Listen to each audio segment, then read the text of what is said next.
Hola, buenos días a todos. Comenzamos nuestra tercera sesión, ¿no? Claro, primera por la mañana, segunda por la tarde, nuestra tercera sesión del seminario y hoy nos toca como primer invitado al profesor Joaquín Bustamante Costa, catedrático de la Universidad de Cádiz en el área de estudios árabes e islámicos. Bueno, en el área, como eso ya va a desaparecer, estamos en un trío de que desaparezca todavía el área de estudios árabes e islámicos. Y bueno, Joaquín es, en primer lugar, un gran amigo y un excelente colega.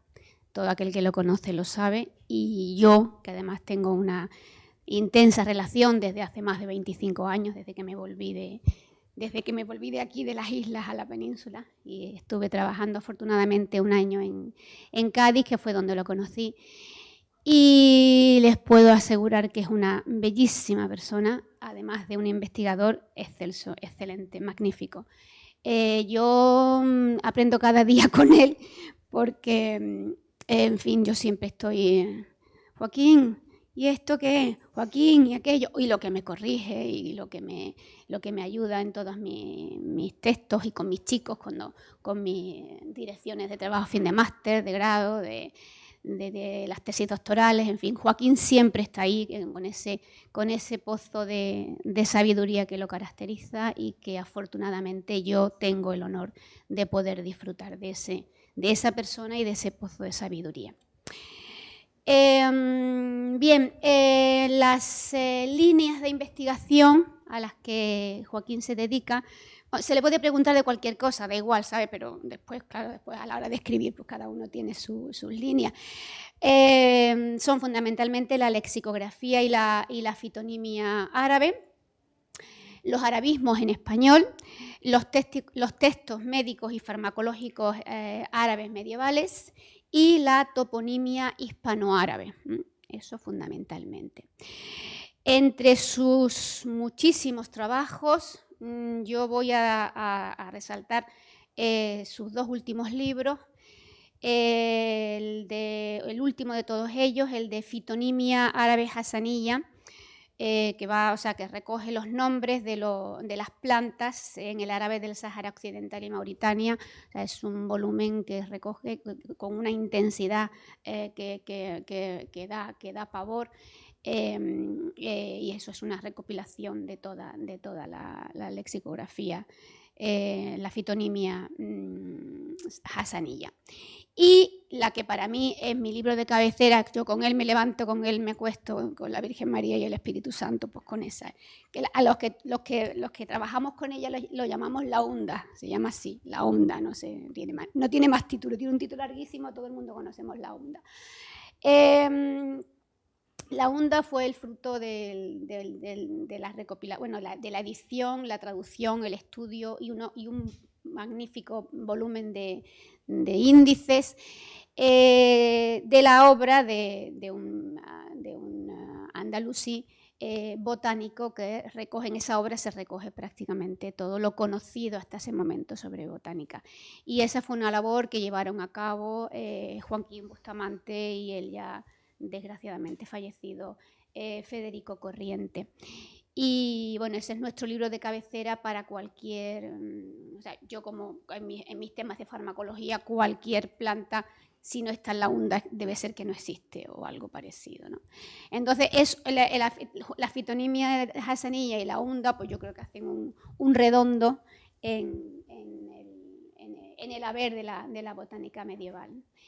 Y bueno, ahí tienen el título de su conferencia y ya está. Es un placer tenerlo aquí. Él no había venido nunca a la isla y entonces, pues bueno, hemos dado unos paseitos, nos tenemos todavía que dar alguno más para que se vaya con un buen sabor de boca, que seguro que se va a ir. Pues nada más, Joaquín, te doy la palabra. Muchas gracias. Muchas gracias en primer lugar al IEMIR por haber tenido la deferencia de sacarme de mi rincón y permitirme la maravilla de ver la maravilla de Tenerife, que estoy sobrecogido. Y también muchas gracias a Ana por esas palabras tan cariñosas y elogiosas, como esto trata de la verdad y la mentira. Mentira del todo no es lo que ha dicho Ana, pero tampoco llega a ser verdad. ¿Qué más quisiera yo?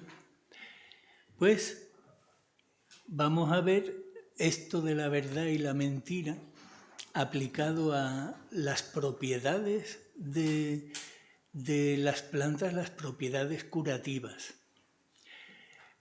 Lo he titulado la asignatura Rerum como fundamento de la terapéutica, pues la asignatura Rerum era el principio en el que se basaban para pensar que esta planta tiene tal virtud y cura tal cosa, muchas veces solamente por el aspecto.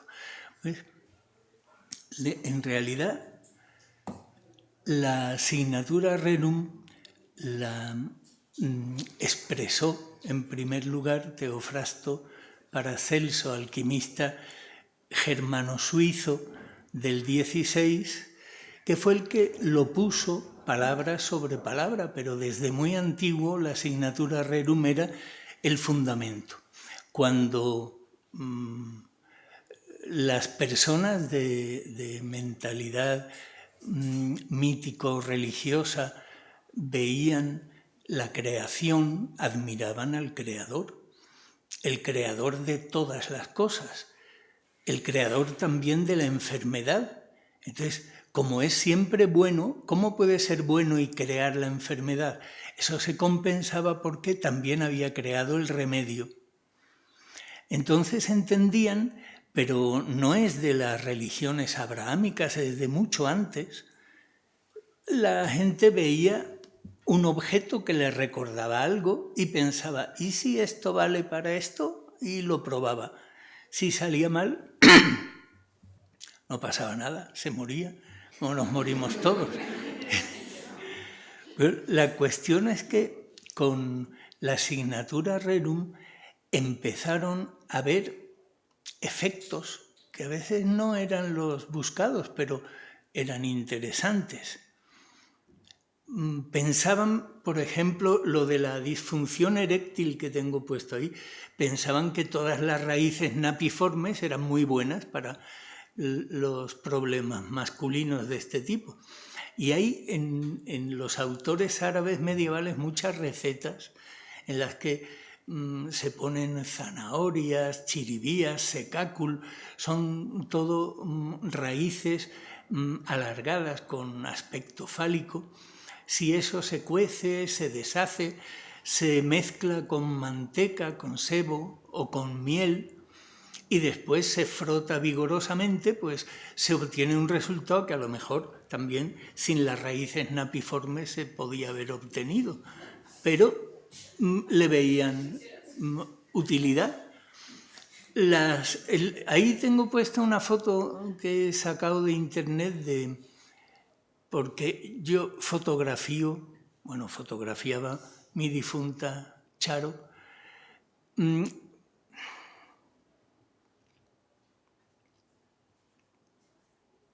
Fotografiábamos plantas y hemos fotografiado muchas orquídeas, pero jamás se nos ha ocurrido desenterrarle los bulbitos porque te la cargas.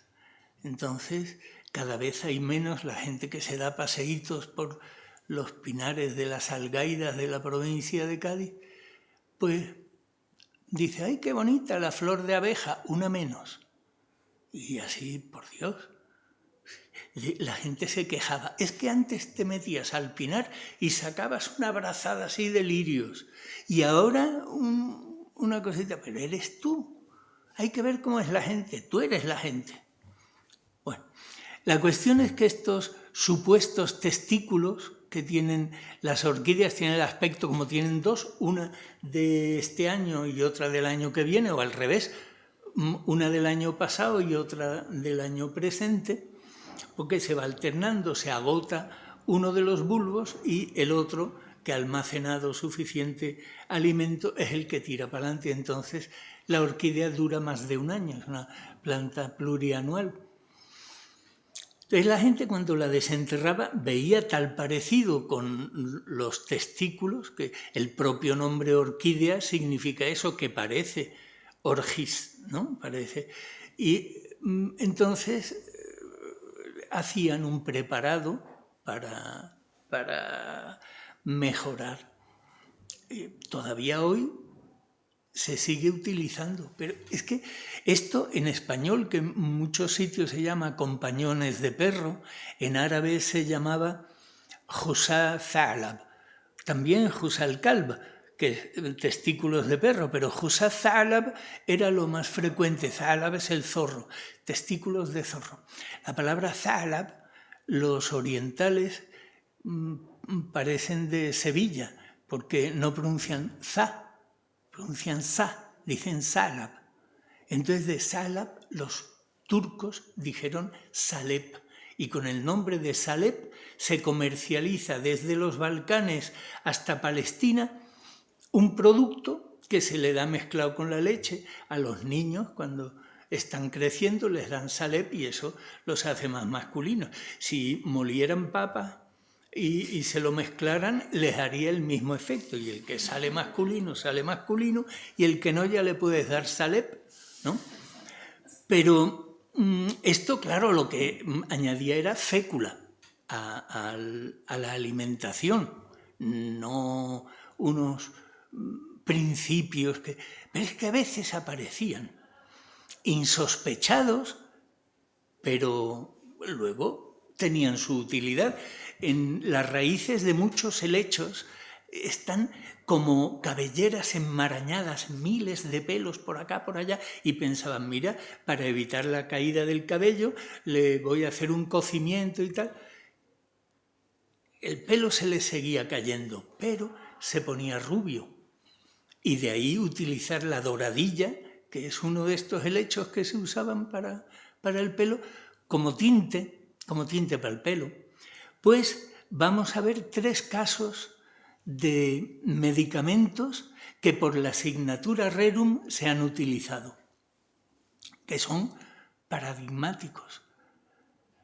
Y además unos han desembocado en convertirse en un producto malo, realmente malo, que hay que evitar que se use. Otros, al contrario, se ha sacado de ellos sustancias útiles para la medicina y para la farmacia, y otros están así. Esta es la Aristoloquia.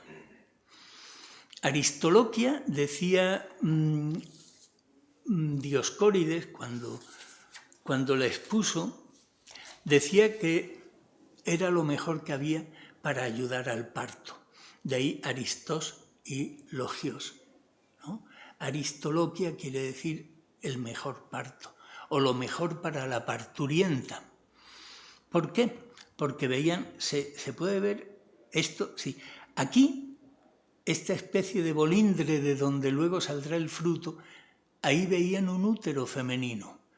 Todo este conducto que se va abriendo de más estrecho a más ancho, lo veían como una vagina, y la parte de afuera era una vulva. Entonces veían ahí un aparato femenino. Luego eso era buenísimo para la mujer. De entrada lo van a utilizar para todo problema ginecológico, para acelerar o aliviar los dolores de parto. La idea es la de la expulsión, porque este recorrido se va abriendo y parece que es fácil de sacar. Y con la idea de la facilidad de la expulsión sacaron de ahí principios para sacar espinas, esquirlas de hueso o cualquier tipo de púa que se había metido en la carne. Como esta planta indica la virtud de expulsar, de sacar para afuera, también la emplearon para sacar afuera los venenos de las serpientes, la picadura de la serpiente. En un tratado moderno alguien pensaba que era porque le recordaba una serpiente, la cabeza de una serpiente. Esto parece como una cobra, ¿no? Se pone así, pero no es por eso, no. Es por la idea de sacar afuera. Es la idea que domina todo el uso terapéutico de la aristoloquia. La aristoloquia está descrita, esta es la longa, hay otra rotunda, son de Oriente. En España esta la he fotografiado en Conil, bueno, la hemos fotografiado en Conil, en la provincia de Cádiz, pero no es lo que más abunda. Esta abunda más en el oriente del Mediterráneo, que era donde los médicos de la época helenística, de la época bizantina y después de la época árabe la encontraban. Sin embargo, su nombre en árabe no tenía relación con el mejor parto. En un principio, cuando luego se traduce a Dioscórides y se asume todo el legado greco-helenístico, pues entonces sí, ya le buscan nombres que tienen que ver con el parto. Pero en principio, esta planta en árabe se llama Zarawund. Zarawund son dos palabras persas. Zar es oro y Awund es vaso, vasija o copa de oro. Y es lo que ven ahí. Ellos veían ahí más una copa de oro, pero eso no tiene virtud terapéutica. Esta es la aristoloquia de Oriente. Ahora veremos la de Occidente, la más normal para los médicos andalusíes. El nombre que dice Ibn al-Baitar que se le da en Al-Ándalus, como ve que no es árabe, dice, esto es Ajamíat al-Ándalus, esto es la lengua aljamiada de Al-Ándalus, que es el romance andalusí. A Corriente le gustaba decir romandalusí, juntando las dos palabras. Pero bueno, romance andalusí se entiende mejor. Pues decían masmacura o masmacar o masmacarán, pero parece ser que es amasije, es decir, bereber. Del bereber norteafricano preárabe, con esta interpretación ammas y mecuren, porque la raíz makar quiere decir grande, amplio. Entonces, la cadera amplia es la cadera que permite el buen nacimiento. Por tanto, vuelven otra vez a la misma idea. Esa es la idea de base en el Mediterráneo. Pero la aristoloquia que los médicos andalusíes usaban y la que más le parecía el sexo femenino es la aristoloquia bética, que es un endemismo del sur de España y el norte de Marruecos. No se da hacia Argelia y Túnez, ni hacia el sur de Marruecos, el Sáhara y esa zona, no. Pero tampoco se da desde Andalucía para el norte. A lo mejor un poquito se puede encontrar por la zona oriental, la zona mediterránea. Es la aristoloquia bética, Esta, que tiene ahí el fruto, decía Dioscórides que el fruto parecía una pera, esta parece como un pepino, más o menos. Este fruto no es carnoso, se seca y se abre, se quedan un montón de tiritas pendientes de este pedúnculo, que hay aquí, son un montón de tiras que se abren y lo usan mucho como flor seca decorativa. Pero esta es la aristoloquia nuestra. Y esta es la aristoloquia que veían los médicos andalusíes, que les parece mucho más femenina esta porque además está curvada. Tiene aquí el útero, aquí la vagina y aquí la vulva. Tiene por ahí unos pelillos que no se ven bien en la foto, pero tiene unos pelillos hacia adentro. Esta planta, en realidad, en lugar de ayudar a la expulsión, lo que hacía era todo lo contrario. Es una cárcel de moscas. Estuve con un profesor de botánica de la Universidad de Cádiz que nos estuvo explicando cómo esta planta, para evitar autofecundarse con su propio polen, aquí dentro de esta cazoleta, que luego será el fruto, está un estilo, que es la parte femenina, y unas anteras, que es la parte masculina, que tiene el polen. Pero el estilo madura mucho antes que las anteras. Entonces, cuando una mosca entra, tiene que traer polen de otra, pues si no, lo tiene claro.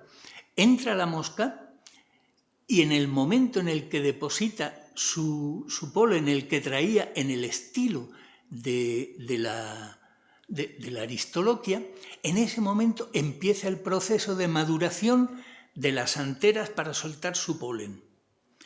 Pero los pelillos que le han ayudado a entrar, porque están todos mirando hacia abajo, esos pelillos se vuelven rígidos y antipáticos y no dejan a la mosca salir. Y la mosca se queda encerrada hasta que no esté maduro mi polen, tú no sales de aquí. Y cuando ya madura el polen de ella y la mosca se impregna del polen nuevo, entonces los pelillos se quedan flojos y la dejan salir a la mosca. Sale la mosca y se va a otra aristoloquia, porque la aristoloquia imita el aroma de las feromonas de las moscas. Entonces la mosca, como es tonta, vuelve a entrar en otra con el polen que trae. Y así cada vez el polen es de una distinta, no es de su propia flor. Es un mecanismo que ha desarrollado. Nos lo estuvo explicando y cogió una de estas y le hincó las uñas y la abrió y salió una mosca. Algo mágico, ¿no? Estaba dentro. Alguna gente se cree que ella come moscas. No las come, no es una planta carnívora. Es que las secuestra y hasta que no se llenan de polen no las deja salir. Pues esta era la aristoloquia que veían ellos. Esta aristoloquia aquí está sin abrir, con esta especie de sutura que parece más una vulva, y luego se abre. Aquí hay un montón de ellas, unas abiertas, otras cerradas, ¿no? Esta está cerrada y esta, pero esta está abierta y esta otra. Esta es la hoja suya. Es una trepadora, se encarama por los palmitos, por los matorrales, las jaras. Esta no es su hoja, esta es la hoja de una clemátide, pero la hoja suya es esta, y aquí está el pobrecito palmito asfixiado entre la clemátide y la aristoloquia, no lo dejan vivir. Esto es lo que decían los antiguos en época helenística sobre esta planta. Echa fuera los venenos de serpiente. Expulsa todo lo que está en contacto con la matriz, placenta, menstruos, fetos. Luego, cuando la usaban, es tan tóxica que es abortiva. Y claro, abortando decían, ¿lo ves? Sirve para echar para afuera. O sea que encima y hace salir las astillas, las espinas, las esquirlas de los huesos. Galeno, posterior, acepta todo lo que dice Dioscórides, pero dice que sana la retención de las purgaciones. Es otra manera. Y el dolor que aparece por la obstrucción tanto de gases como de líquidos, ¿no?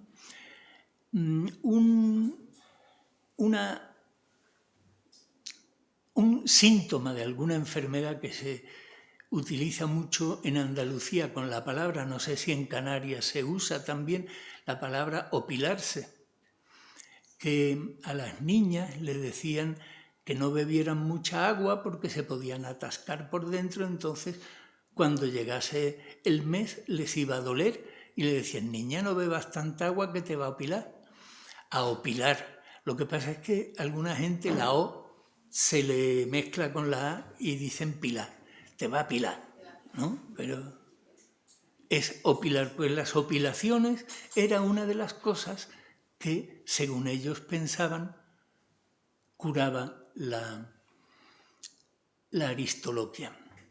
No he podido encontrarlo de nuevo, pero en el 2002 cayó en mis manos una publicación de la Junta de Andalucía sobre los alcornocales, el Parque de los Alcornocales de la provincia de Cádiz, y decía, plantas medicinales, y ahí estaba la aristoloquia, y decía, se usa para las menstruaciones dolorosas.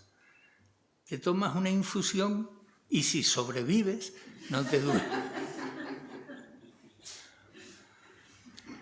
Los médicos aceptaron todo el legado, los médicos medievales, y lo fueron aumentando con experiencias que hacían, ¿no? Este Badiguras, que se piensa que es una deformación del nombre Pitágoras, pero que era de una escuela de medicina que había en Irán, que se llamaba Gundishapur, pues este pseudo Pitágoras de Gundishapur decía que echaba para afuera también los gases, o sea que era carminativo y los meteorismos, todo eso lo arregla. Y arregla lo que tenga el hígado, vaya usted a saber a qué se refería. Howie es el libro que se tradujo como el Continence de Razi, que es Razi, hace salir las espinas en las astillas, lo mismo que Dioscórides. Expulsa las secundinas, los menstruos y los fetos, lo mismo. Ya no dice que ayuda al nacimiento, sino que expulsa el feto, que no es lo mismo. Y que libra de los venenos, talmente lo que hemos visto que decían en el siglo I Dioscórides y luego lo seguía Galeno. Y Avicena,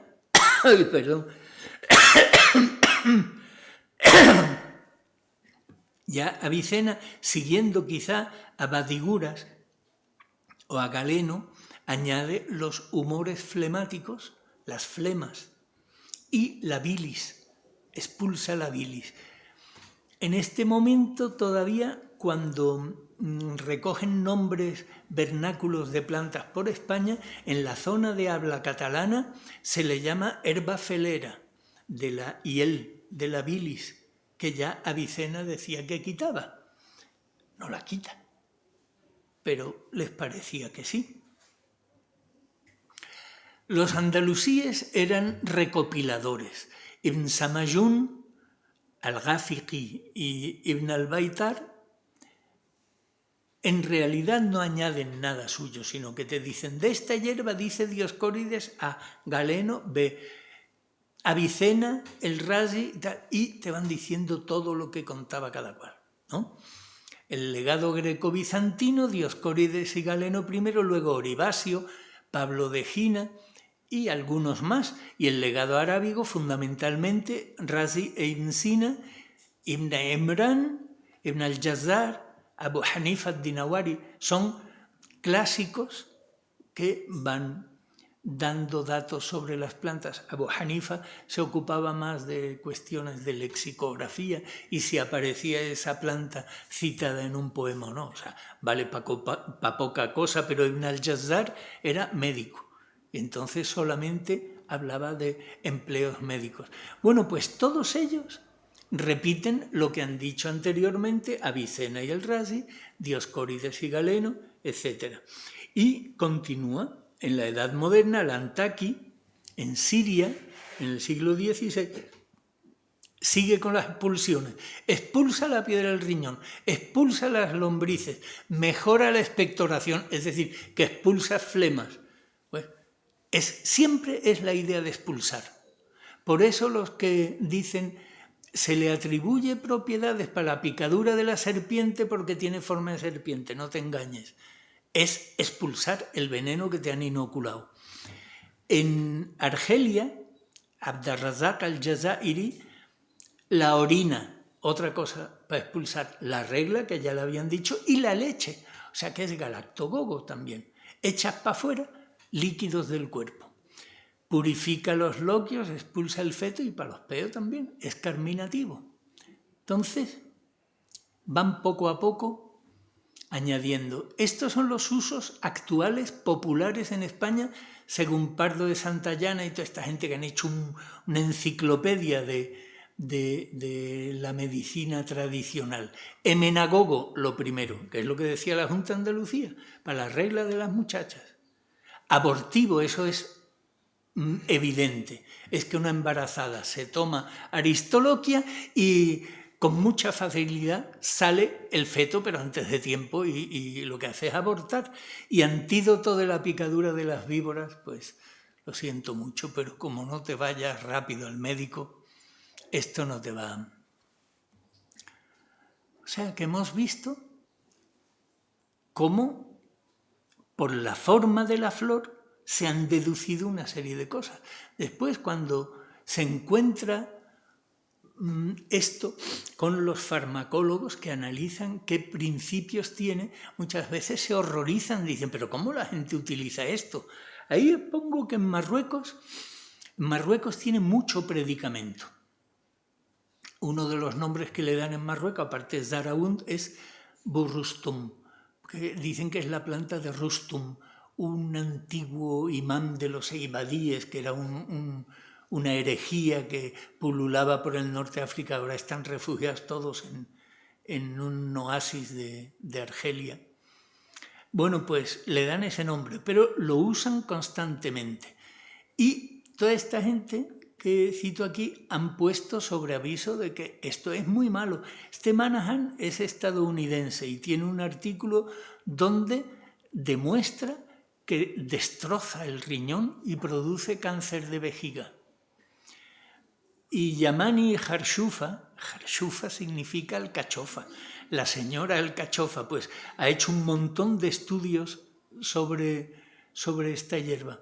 Yamani dice que el ácido aristolóquico se carga el riñón, ¿no? Fibrosis intersticial renal. Yo no soy médico, pero me da la impresión de que muy bueno no es. En última instancia conduce a la enfermedad renal en etapa terminal denominada nefropatía por ácido aristolóquico. Y la señora Harshufa dice que efectos tóxicos, necrosis de los túbulos renales, atrofia de los órganos linfáticos, grandes áreas de ulceración superficial, acción cancerígena. Toma castaña. Para que la Junta de Andalucía siga diciendo que es una planta medicinal. Hemos terminado con ella. Tenía un aspecto que decía, esto es buenísimo para los partos, y acabas abortando o provocándote un cáncer. Vamos a ver el beleño. El beleño es una planta de un uso antiquísimo, es de toda la vida. Parece que su nombre viene del nombre de un dios de los galos que era Belenos, ¿no? Y que le estaba dedicado porque el beleño produce unas alucinaciones brutales que se cree uno que es totalmente real y lo que ve es todo mentira. Cuando las brujas untaban con manteca o sebo las plantas que tenían iosciamina del beleño, que es iosciamus, o atropina o escopolamina, todos esos alcaloides se utilizan actualmente en medicina, desde luego son narcóticos, pero alteran la cabeza. Yo conozco gente que lo hizo en la época aquella disparatada en la que probaba todo el mundo toda clase de drogas y tuvieron unas experiencias tremendas, horrorosas, muy poco lúdicas.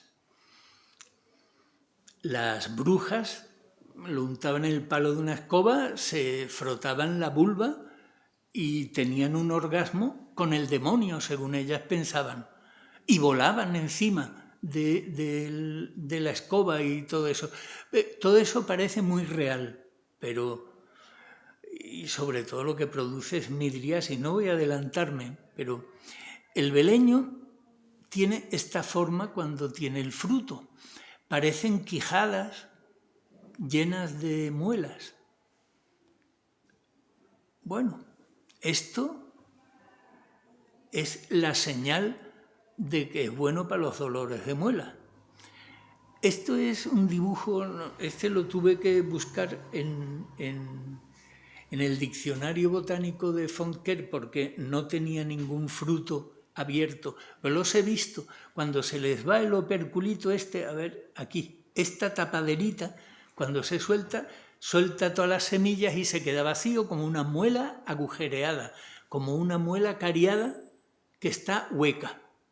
Y esto es lo que hizo pensar que era muy bueno para los dolores de muela. Desde luego es un narcótico potentísimo y efectivamente quita los dolores de muela. Pero no lo hagas con enjuague porque como te tragues un poquito vas a volar por los cielos como una bruja, ¿no? Dioscórides decía que era bueno para los dolores de dientes y Galeno que era narcótico. Fundamentalmente lo que es narcótico. Entonces Avicena, en la Edad Media, Avicena es el primero que he encontrado que dice lo del tubito. Dice, con un embudo, un bub en árabe, quemas en un pebetero las simientes y te diriges hacia la muela cariada que te duele, te diriges el humo. Eso lo siguen practicando, está por muchos sitios, ¿no? Lo siguen practicando en Cádiz. Sabía del padre de un amigo que lo hacía. En Marruecos, Fontquer, que estuvo mucho tiempo herborizando cuando el norte era el que llamaban Marruecos español, la época del protectorado, decía que los moros lo usaban, eso de quemar beleño y dirigirse el humo hacia la muela que duele. Pero la gracia es que decían que caían los gusanos que tenían la muela agusanada. Pero la caries no es gusano ninguno. Sin embargo, ellos veían caer los gusanos. Y el padre de mi amigo lo decía también, hombre, caen gusanos pero a manojito. Y es que cuando quemas los frutos estos, los pixidios del beleño, son muy sutiles, se quema todo y suben como unas pequeñas pavesas con el humo caliente, y al chocar con la muela se enfrían y bajan, son pavesas de haberse quemado. Eso no son gusanitos, son chiquitillas y parece que van cayendo. Entonces la imaginación popular la ha convertido en eso, pero ya Avicena hablaba de lo del embudo.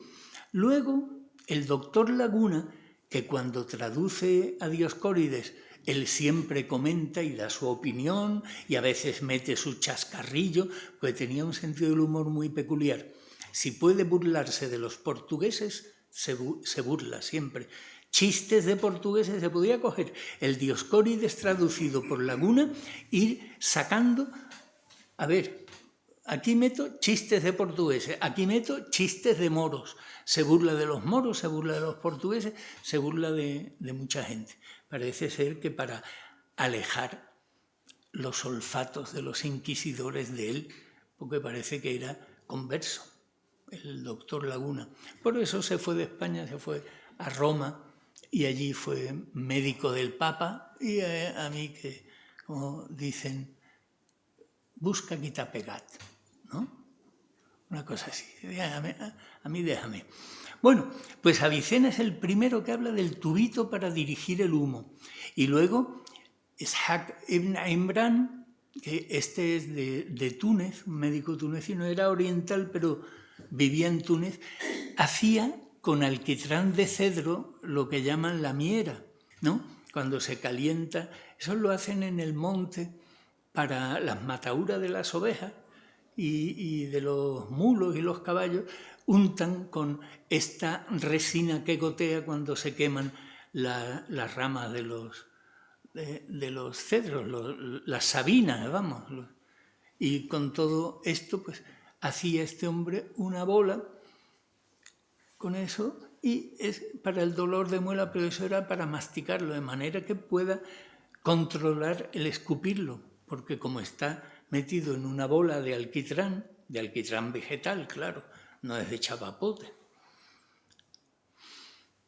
Bueno, pues la idea esta que se extiende, los gusanos de la muela gusanada, el doctor Laguna pues, se burla un poco de ello. Dice, el sahumerio de su simiente recibido por una caña en el diente horadado quita el dolor y, según dicen algunos embaucadores, ¿no?, hace caer ciertos gusanillos que en él se engendran. Es camelo todo. Terminamos ya con solamente decir que realmente es una planta que produce unos alcaloides que se utilizan para la midriasis que produce, pues, los oculistas, para agrandar la pupila y para inspeccionar el fondo del ojo ponen hiosciamina y la atropina y la escopolamina se utilizan para enfermedades coronarias, para montones de cosas, controlado por la farmacia y por la medicina. Es una cosa que al final llega a buen puerto. El parecido con la muela habrá sido el principio, pero luego comprueban que es efectivamente un potente narcótico. Y ya está, y lo dejamos ahí. O sea que esto empieza con la asignatura rerum, pero acaba bien, por decirlo así. Ahora vamos a ver el tribulus terrestris. El tribulus terrestris en español se llama abrojo, en catalán ubriull, porque tienes que estar atento, pues si tú vas con calzado de suela de esparto o de suela de cáñamo, el pinchazo que te pega el abrojo, estás una semana cojeando. Es terrible. A mí me ha pinchado ruedas de bicicleta, porque como nace en cualquier cuneta y se extiende, como veis que se extiende, es que la foto era mía, no era de Charo. Las mías suelen ser muy malas. Y aquí está un fruto y aquí otro, pero claro, no se ven bien. Aquí hay otro. La florecita es muy chiquitilla, amarilla, muy ridícula, no vale nada. Estos frutos se ven un poco mejor, aquí, aquí y aquí. Es como la cruz de Malta, así. Pero luego se descompone. Los formantes de esa cruz, que a veces no es una cruz, son 5 piezas. A veces hay 4, pero otras veces hay 5. Pues cuando esto se descompone, no tenía foto de ello. Y la he cogido de la página del Real Jardín Botánico de Madrid, de la página Antos, y estos son los que hicieron que se le diera el nombre de tríbulo, porque el tríbulo era un arma estática, defensiva, que utilizaban en época antigua. Tiene el nombre griego de tríbolos porque tiene 3 pinchos, ¿no? En realidad, el tríbolo tenía 1 que quedaba siempre vertical y 3 que formaban la peana. Le dabas una patada o cayera como cayera al girar, siempre tenía un pincho para arriba. Y eso se rodeaba una fortificación con tríbulos de hierro y venía la caballería del enemigo y es que no podían, se pinchaban las patas los caballos, vamos, se herían los infantes y la caballería. Era un arma defensiva. Pues este tríbulo ha dado nombre a que se le llamase a esta planta tríbulo porque también está hecha de una manera que caiga como caiga, siempre tiene una púa que te pincha la cámara de la bici o que se te clava a través de la chancleta y bueno, es dolorosísimo. Esto lo hace naturalmente para agarrarse a un animal que desperdigue. Pero aquí el signo de la naturaleza que se ha visto es la asociación de la agresividad de estos pinchos con la masculinidad. Lo masculino es agresivo. Entonces, igual que la expulsión fácil de un nacido era femenino en la aristoloquia, aquí es masculino el pinchar, el agredir. Dioscórides, ¿para qué? Para la picadura de la víbora, obviamente, porque si esto pincha, la víbora también te pica y es muy bueno. Todavía no se le ha ocurrido asociar la agresividad con la masculinidad. Esto se mete en la Edad Media. Añaden las propiedades afrodisíacas, pero afrodisíacas masculinas. Es decir, excita la masculinidad.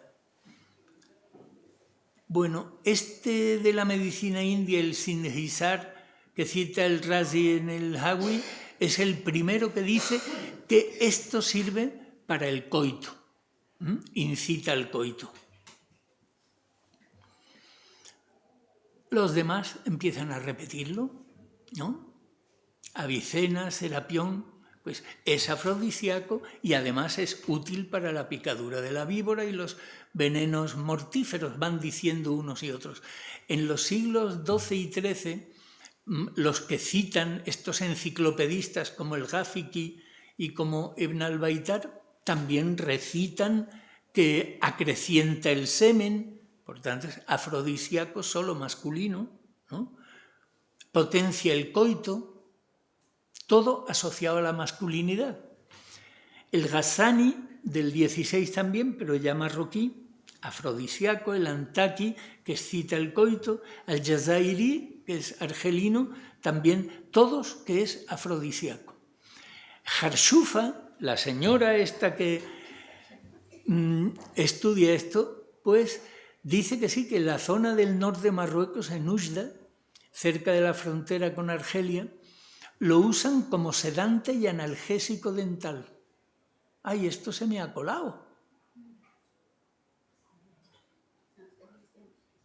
Perdón, esto tenía que haberlo metido con el beleño, analgésico dental. Vaya.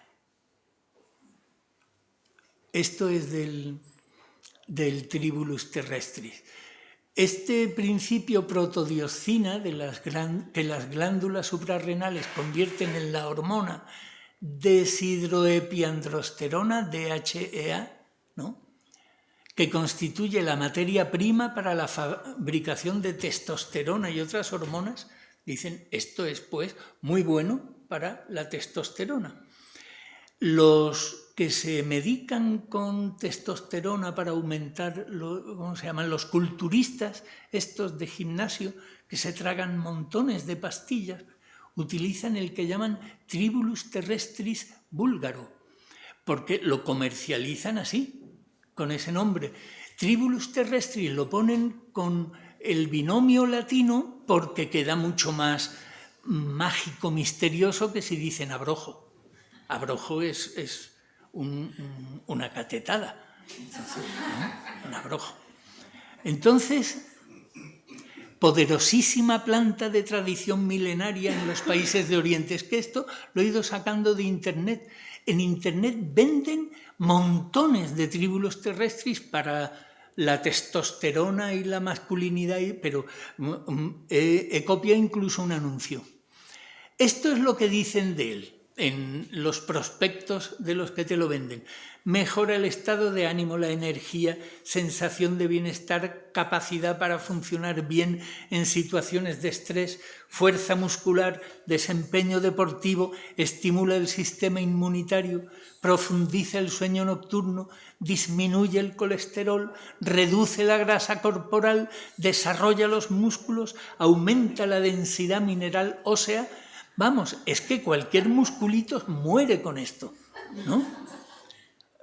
Revierte el envejecimiento, mejora la función cerebral en pacientes con Alzheimer, que yo creo que pocos lo tomarán, y aumentan la libido.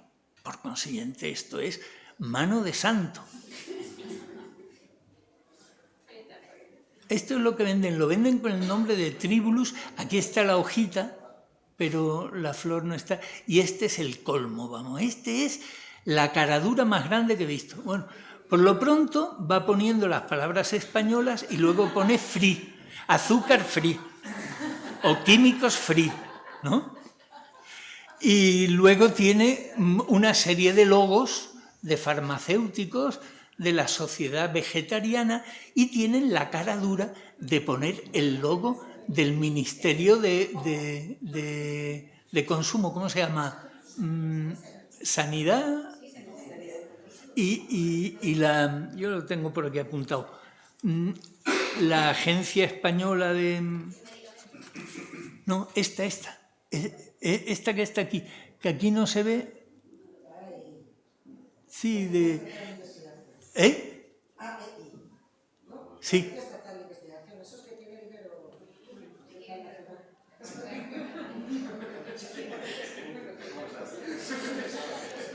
Bueno, pues ya podéis ver el precio y luego si compras más te hacen una rebaja y añadir al carrito y todo esto. Esto se está vendiendo en los gimnasios así. Está considerado dopaje y las asociaciones deportivas lo tienen prohibido, pues lo consideran doping. Pero estos que han estudiado desde el punto de vista farmacológico, ya el título dice que la hierba afrodisíaca, esta Tribulus terrestris, no tiene ninguna influencia en la producción de andrógenos, ¿no? Sin embargo, lo siguen comprando y ahí está diciendo que eso hay que estudiarlo, eso no está estudiado, eso, ¿no? Sin embargo, lo siguen usando. Entonces, en resumen, ¿qué sacamos? Por la asignatura Rerum ha salido un medicamento como la aristoloquia, que en teoría era buenísimo para los partos y al final lo que hace es abortivo y cancerígeno. Otro que era para los dolores de muela, que efectivamente es un sedante y tiene utilización médica, pero para otras cosas, no para las muelas, sino para dilatar la pupila en los oculistas y para enfermedades coronarias. Y este otro, que por la agresividad sugería ser muy bueno para todo lo masculino y que después resulta que eso no está probado, tendrán que estudiarlo más, como dice este, pero los creyentes en la religión de medicamentos naturales y cosas así, eso lo van a seguir comprando, ¿no? Nada más era solo esto.